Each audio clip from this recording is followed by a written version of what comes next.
இந்திய அரசியலமைப்பு விதிகளின்படி கல்வி பெறுவது குழந்தைகளின் அடிப்படை உரிமை. 14 வயதுக்குட்பட்ட குழந்தைகளை ஒருபோதும் எந்தவித பணிகளிலும் ஈடுபடுத்த மாட்டேன் எனவும் அவர்கள் பள்ளிக்கு செல்வதை ஊக்குவிப்பேன் எனவும் குழந்தை தொழிலாளர் முறையினை முற்றிலுமாக அகற்றிட சமுதாயத்தில் விழிப்புணர்வு ஏற்படுத்துவேன் என்றும்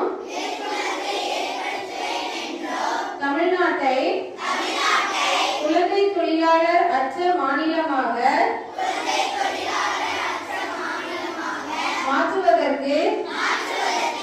என்னால் இயன்றவரை